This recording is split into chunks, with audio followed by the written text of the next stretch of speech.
I'm Tracy Koga with something short and fun. This is a Hugh Soundbite. Hello, Dr. Joss Reimer. Thank you so much for taking time and welcome to Hugh at Home. Thank you so much for having me. In this day of virtual. And just before my intro to you, it was almost like living a real life movie, I think, for you a little bit.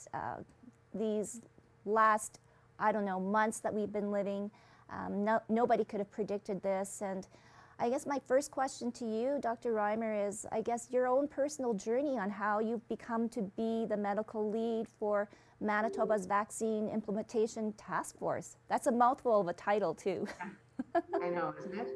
I like you really didn't predict this and certainly didn't know that I was going to end up. Sorry, having a computer issue there. Apologize. That's all right. Certainly didn't predict that I would be in the role that I am. So this was all quite unexpected. I mean, thankfully, public health docs, as part of our training, we do emergency preparedness, and part of that is pandemic preparedness. So, we never hope that we have to use those skills, but I think all of us do feel that we've been trained well to respond in this situation. But my journey, I guess I don't know where you want me to start, how far back we're talking here, but I started off in obstetrics and gynecology and switched into public health because I really wanted to be able to prevent a lot of the things that I kept seeing over and over again in the clinic, in the hospital, and wanted to be able to make the world a better place. And public health seemed like a great way to do that. So throughout my training, I was really inspired by all of the medical officers of health that I work with. Vaccines are part of our bread and butter in public health, so spent a lot of time learning about vaccines and vaccine rollout. And since I've been working as a medical officer, I've become the medical director of public health for Winnipeg. And I think it's probably around that leadership role that brought me into the forefront of the selection for leading this incredibly important and massive vaccine rollout campaign that we're doing. Oh, and I mean, and it changes constantly, probably. Am I correct, Dr. Reimer, too? And, the types of vaccines, and all the information out there. Let's talk a little bit now about the vaccines.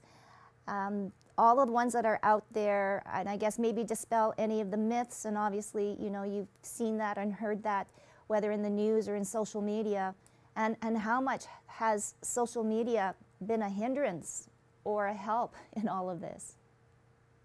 Yeah, I mean, social media can be both helpful and harmful, depending on where people are getting their information from. And so we do try to use social media to reach people because there's many people who are not watching the press conferences and who don't maybe read the newspaper regularly. So we do need to use multiple mechanisms. But I agree, there's a lot of myths out there. Some of the things that we hear often are fears that the vaccines can change your DNA, which they absolutely cannot do. I wonder, it might be helpful if I explain how they do work so that people can see that they can't do that. So normally, when you have an infection with a virus, the virus enters your body and the proteins on the outside of the virus get recognized as foreign by your immune system. And so your body starts to create this army of antibodies that can recognize that protein. So if it ever comes again, they're ready and can fight it off right away. And most vaccines work the same way by either introducing a weak or a dead form of the virus, or even they chop it up and just give you a piece of the virus, which is the protein. And then the immune system still sees that as foreign and builds up that army.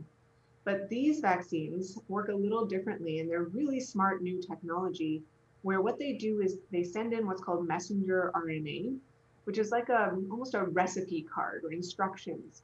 And those get sent into your body, they go into your cells, and your cell reads it and starts to produce those proteins itself so that the proteins that are made in your cell then get recognized as foreign by your immune system. So we're not actually injecting any part of the real virus at all.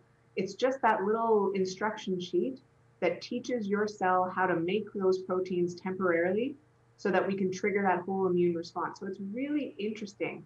But because it has the term RNA in it, people get worried that it's going to impact their DNA. And it doesn't go anywhere near your DNA at all. It's just that little recipe card that your cell can read and then create a factory to make more proteins. And that recipe card gets broken down quite quickly. So this is a temporary thing, just long enough that your immune system can create that army so that if the virus ever does show up, the proteins on the virus are the same as the ones that your cell made. And so your immune system goes like, I've seen those before, and is ready to fight it. Interesting. So then why do you need 2 shots? So the second shot's really helpful because it boosts the immune system. It's like a reminder and helps your body go, yeah, no, I do recognize this. And it can build an even stronger army the second time it gets exposed to the virus. And we also know that these boosters, these second shots, tend to help the immune system to last longer as far as its ability to fight. So, as time goes by, maybe the immune system doesn't remember quite as much, that army gets smaller. And then when we boost with a second dose, it's like a reminder that, no, this is a real thing that you need to be ready for. And it gives that additional stress on your immune system to remain immune to that virus for a longer period of time. Wow. This is so good to know and so much more reassuring. And actually, I just want to add that right after this interview, I am going for my vaccination, my first shot. Congratulations. So, yes, I'm getting the Pfizer one. Okay, so let's go now to this whole conversation and conflict of people not wanting the vaccine. When you have just explained this all, and it makes it very clear that we should all be vaccinated. Yeah, and obviously, I've had the chance to be trained for many years on how to read the scientific literature. And so, I feel so confident in the benefits of this vaccine to save lives, to prevent you from ending up in the hospital, and to get us back to whatever our new normal will be. But people don't have that same opportunity. I mean, they're not going to go to school for 13 years to try to get to that. And people really are making what they believe are the best choices for their own health. Nobody's refusing the vaccine because they don't want what's best for themselves or their family. And so it's really important that when we're talking to people who are hesitant, that we're approaching it with that understanding and empathy that all of us want what's best. And so I just want to give people the tools that they need to feel confident in the vaccine, because I know that they want what's best for themselves and their families and their communities. And so we need to work really hard as public health to make sure people do feel confident that this is what's best for them and for their families and their communities. Because we've had that opportunity to look at all of that science, and we just want to be able to share it in a way that makes sense to the public so they also can have that confidence. Yeah. Now, through all of this, Dr. Reimer, what has surprised you most about the disease itself, about COVID, and then also human nature? I mean, especially right now, what's happening, people don't want restrictions, they don't want to wear a mask, they don't want the vaccine. Probably, obviously you're prepared for this too as well. Yeah, about the disease itself, I think the biggest surprises were the fact that children were so low risk, because usually when it's flu season or cold season, that your kid who's in daycare, that's the highest risk person that can give you a cold for sure. So we didn't expect that kids would be less likely to get infected and less likely to transmit to others. So that's been a really pleasant surprise that they're so much less likely, especially because a lot of them can't follow public health guidance. You can't ask a toddler to wear a mask. They can't do it. So that's been wonderful, but certainly a surprise. Likewise, people who are immunocompromised haven't been experiencing very severe health outcomes related to COVID like they do for other viruses. So that was also a pleasant surprise. But this, however many people were experiencing the severe outcomes was the less pleasant surprise. We've obviously seen people in hospital. We've seen the scary stories from other countries where their systems were overwhelmed. So, it's been a lot of stressful new information, even if there were some of those glimmers of hope with some of the folks that we thought would be impacted and weren't, at least not as much as we would have expected. Yeah. And I mean, looking at how people respond, we know that there's always a huge variety of perspectives on how we should work together as a community and what's most important. So I don't think it was a surprise that we saw that here as well. We get regular contact from many people in the public pushing on all sides of the restrictions. And, my email is full of people saying you need to shut down, and full of people saying, you need to let me open my business. And so these are really challenging decisions where it weighs very heavily on public health to have to make those really difficult decisions about potentially impacting someone's livelihood in order to save someone's life. And these are not easy. And I know Dr. Rusin takes it very seriously every time he has to make a new rule. Well, like I can imagine for both you and Dr. Rusin. So maybe personally, Dr. Reimer, how have you coped through all of this? I mean, we know that mental health issues are in the forefront, but for you, being right there and making hard decisions, like you said, how have you coped through this? Yeah, I mean, this has certainly been one of the hardest, well, probably the hardest part of my career I've ever faced. And I'm so thankful to have such a supportive team that I work with, the other medical officers of health, the public health nurses, the managers, like all of them working so incredibly hard and providing that support to each other is what helps you get through the day. And certainly support from my family as well, being able to come home and relax with people who love and support you is something that I can't value greatly enough. And then I just, for my own clarity of mind, try to stay as physically active as I can. There's not a lot of free time in this job, but trying to get out for early morning runs and bike rides or late night, get out with the dog as much as I possibly can helps me clear my mind a little bit and get ready for the next day. Oh my goodness, and do you have to wear a disguise when you go out so people don't recognize you and start bombarding you with questions?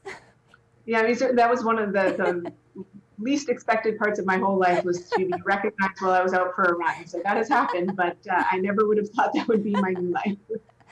Well, and looking at what you were before, you mentioned working with public health and because you cared and wanted to make a difference. This COVID-19 and the pandemic really has opened everybody's eyes to the discrepancies, to the people that have and the people that have not, whether it's to be able to self-isolate or they live in a communal home or whether they don't have internet or all of these things that have sort of come into play. What changes do you think will happen to our public health system once we get into some sort of new normal? Yeah, I mean, what you really point out something that sometimes gets overlooked because we'll talk about how we're all in this together, but really the experiences that people have are so different, and we're not all going through the same pandemic together. So, I would never complain about my experience in this pandemic. It's been a lot of hard work, but I have job security, I have health, and so I'm not facing the same stresses that people who have lost their jobs, people who can't take time off if they're a close contact, and so have to struggle with following a public health order or losing income that they need in order to feed their family that week. And so it is really different for different people what they're experiencing. People are losing loved ones, and I've had family members be infected, but my family members have not become so severely ill that we've had to deal with that in my immediate family. And so, it's not the same pandemic for all of us. And public health, we're going to have to do a lot of work coming out of this to try to support the people who were so greatly impacted negatively by a lot of both the infection and the transmission, but also by the public health measures that we used. They are a necessary tool to save lives, but they're not without harms themselves. And so we're going to have to start to think about how do we support people who lost income, who lost family members, who got in trouble because they couldn't follow public health orders. This is a lot of long-term work that we're going to need to do to support our communities. Yes. And then I guess moving forward, can you give us a guesstimate on what hopefully our new normal will be?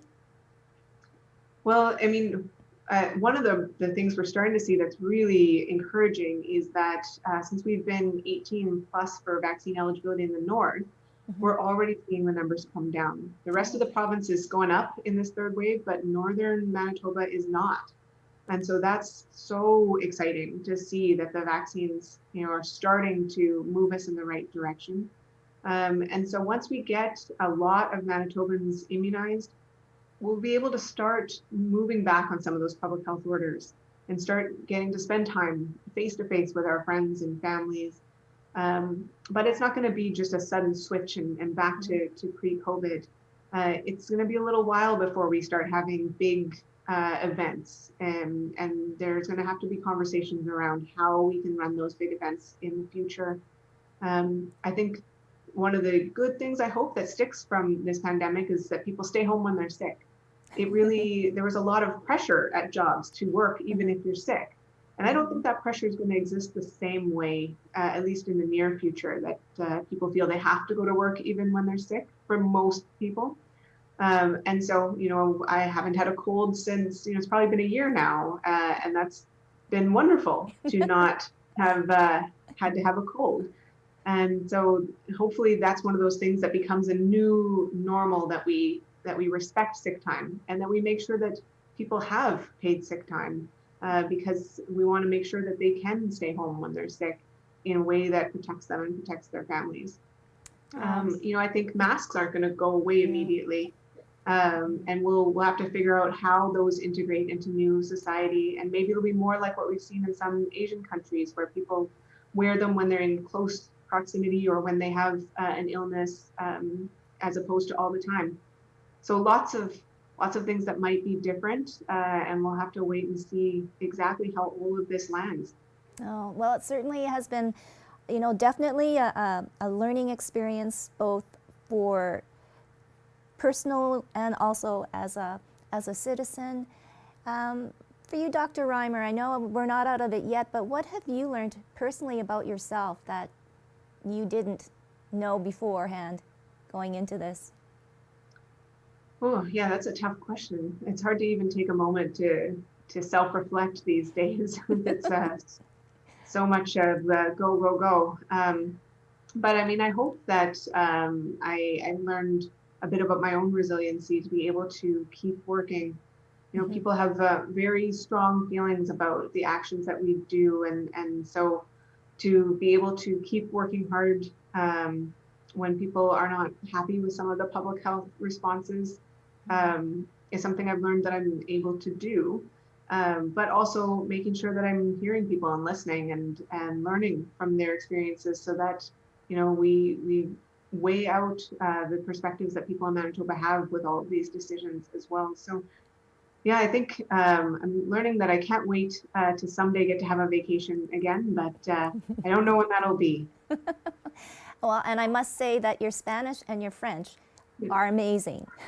You're the first person I've ever seen on a media conference that did all three languages. So I think that's another thing you've learned about yourself. Yeah, well, the French is for me even harder than the Spanish. So I've spent some time living in a few different countries where I lived with families and learned the language from them. So I have to really thank them for their patience when I was learning those languages. But I really, especially when I'm talking about topics like barriers because of language access, I wanted to use every skill that I could to communicate with people as much as possible. And if I can say it in Spanish, then why wouldn't I offer that? Because if it can reach one extra person who doesn't speak English or French, then I want to do that. So I really worked with the communications team to find ways to integrate the Spanish as well as the French, because we know, especially as the temporary foreign workers are starting to arrive in Manitoba, there's quite a few Spanish speakers who may not speak a lot of English, but we still want to get them immunized. So I want to reach those folks, and hopefully the Spanish helps.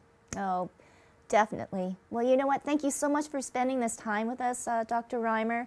We're all behind you. We praise you and Dr. Rusin and all the work and your team are doing. and we know that we are protected.